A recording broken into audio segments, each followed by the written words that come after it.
Alhamdulillah. La ilaha illallah. Praise be to God. We bear witness there's no God but God. We submit and serve Him alone. Anything good that I say comes from God. God's the source of all good, the source of all righteousness, and wrong and correct comes from myself. Something we learn in the Quran, chapter 4, verse 79, as well as in chapter 40, verse 32.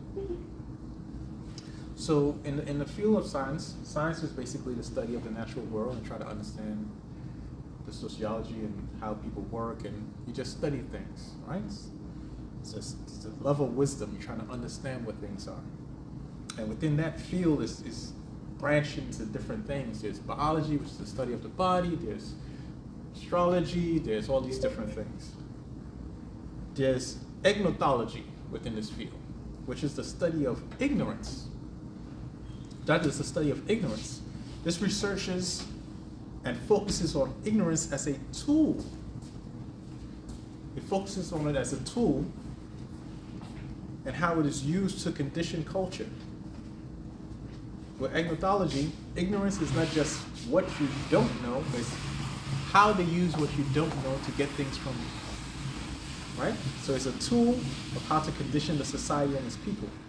Meaning there's some who intentionally make things confusing and convoluted to discourage or to make you do certain things. And it's a tactic they use to promote whatever they want to do. So they force individuals to feel like they don't know something, or try to make it confusing and complex. That's what I feel is studying. And they said this was done back in the days with cigarettes. When cigarettes was very popular back in the days, research was coming out that's saying, oh, this is bad for you. It causes this, it causes that.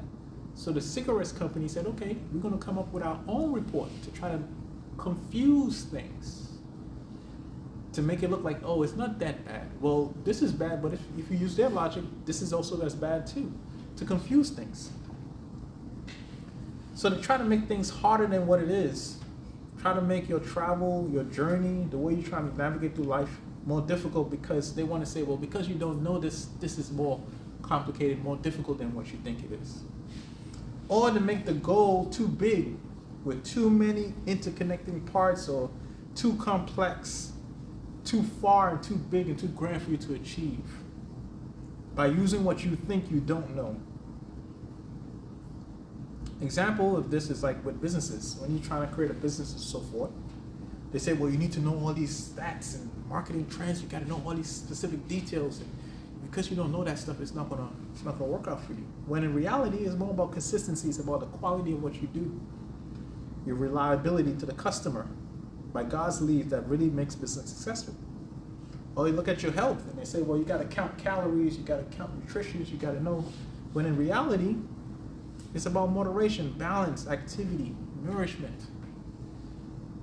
and a certain disposition that will help you to have wellness in your life.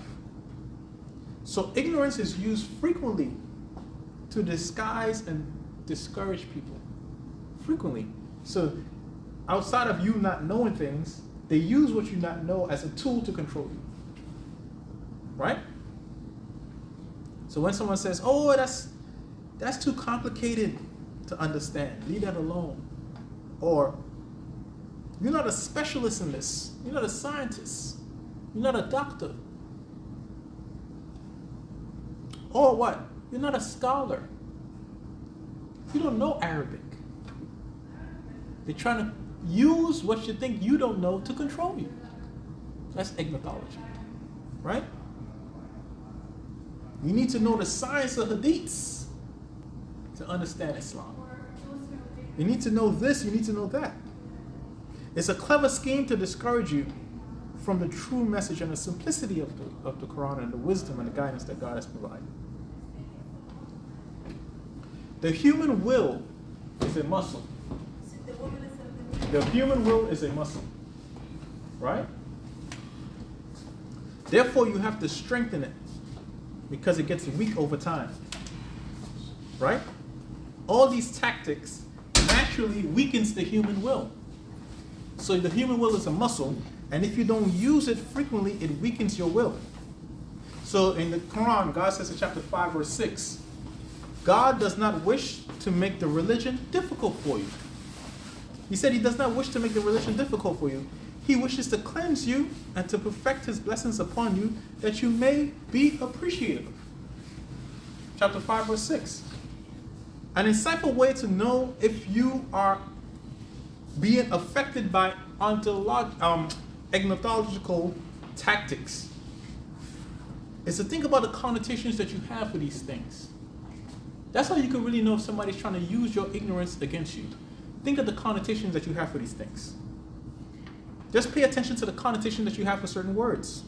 Connotations are what our initial feelings are when we first think about something. Right? So if I said to you, you should exercise daily. You should exercise daily. What's the first thing that comes to your mind? That's your connotation. What's the first thing that comes to your mind? 15 minutes walk, running, going to the gym, exercising. What's the first thing that comes to your mind? If I said to you, you have to give charity, what's the first thing that comes to your mind? What's that first thought that comes to your mind? Do you think of smiling to a stranger is charity? Charity, is that what you consider charity, or is it just about the money? Your connotation is what the first thing that comes to your mind. So if I said to you, and this is the topic of today, somebody's enlightened. What does enlightened mean to you? What's the first thing that comes to your mind when you hear this person is enlightened? John is an enlightened man. What's the image of John in your head? Fatima is an enlightened woman. What's the image that comes to your head? What's the connotation that's created in your head? When God says something is enlightened, or he's enlightened you, what's the connotation that comes to your head? In the Quran, chapter 45, verse 20, it says, this Quran provides enlightenment to the people. The Quran provides enlightenment to the people and guidance and a mercy for those who are certain. Enlightenment to the people. What comes to your head? Enlightenment, what does that mean? What are you expecting to see? Mercy, what are you expecting to see? In chapter 50, verse 8, this is enlightenment. The Quran again is describing the Quran. God is describing the Quran. This is enlightenment and a reminder to the pious worshiper, the pious servant. It says the word servant. So what does enlightenment mean to you? Maybe you think of somebody underneath a tree doing a certain yoga stance or something. I don't know. Maybe you think of some Saudi Arabian sheikh with a certain look and he has a thing and they're enlightened. What do you think? Sometimes we portray these things and we make it way more complicated than what it is. We have people use our ignorance against us. With the topic of enlightenment, for a Semitic is easy to define. Why? Because God in the Quran defines it for us. Very simplistically. So what is enlightenment according to the Quran? That's what we will learn today. And we're going to understand what it is and how to achieve it. All right? So inshallah, in the second part, we'll elaborate. Tuba Allah, repent to God.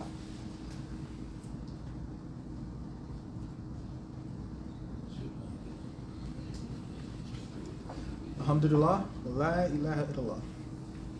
So, what is enlightenment? Now, let's look at the English terminology first, the etymology of the word, right? In English, it means to give greater knowledge or understanding about a subject or situation. Think about it. To give greater knowledge and understanding about a subject or situation. That is what enlightenment is in English. And another meaning, it means to give someone spiritual knowledge or insight. In the Quran, one of the terms, there's a term that is translated as enlightenment in many translations. And it has this specific triliteral root word, triliteral letters that derives the meaning from it. And it's translated as enlightenment in the majority of the cases. But that root triliteral has a particular meaning. To educate. I'm sorry? Yeah, it's like to educate. Yes, to shed light. Yeah. To shed light. To realize, to lighten. Right? To shed light. Keep that in mind. So someone insightful of the practical usage of the word You get a different understanding of it. And we can see this in the Quran itself. For example, in chapter 2, verse 17, it says, the example is like those who start a fire, then as it begins to what? Shed light around them. Then God takes away their light, leaving them in darkness, unable to see. The word that's unable to see there is coming from that same triliteral root word of enlightenment. So the distinction between someone who can see and someone who cannot see is part of that enlightenment. Think about this. How do you know when somebody can see and when somebody can't see? If I was to blindfold you right now and you walk around this room, you're going to see it based on your behavior. You're going to be stumbling. You're going to be hitting the tables. You're going to be trying to feel your way around. Because you can't see. Why? The light has been removed from you. When you go into a dark room, the light has been removed. Right? So we notice it by your behavior. It is your behavior that tells us if you could see or not. That's why I think when it comes to enlightenment, one of the best definitions is enlightenment is education and awareness that brings change. That's the key. And that's the simplicity of it. Enlightenment is education and awareness that brings change. That changes you. Just like when you had the blindfolded on and you're walking around the room, when it's off, you're not going to act as if you still have the blindfold on. It changed you. You're seeing things differently, right? You're behaving differently. So enlightenment simply means transformative knowledge that transforms you. That's all it means. Better yet, an enlightened person is someone who uses transformative knowledge. It's just that simple. Chapter 6, 104 of the Quran says, enlightenment has come to you from your Lord. As for those who, once again, cannot see, they do so for their, as for those who can see, do so for their own good. As for those who turn blind, do so to their own detriment. And it says, I am not your guardian. He has taught us and learned, and God has taught us and taught us, and He inspired us with things that change us. It changes you. It's just that simple. If you were an idol worshiper in the past, and you understand the Quran, understand the true message of the Quran, you're changed. It changed you. And guess what? You're enlightened. It's just that simple. You're enlightened. God says in chapter 10, verse 57, O people, enlightenment, advice has come to you herein from your Lord, and a healing for anything that troubles your heart, and guidance and mercy for the believers.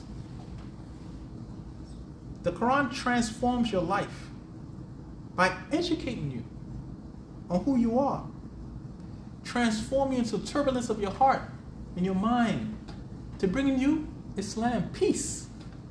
If you're not a peaceful person, how could you say that you're a quote-unquote Muslim?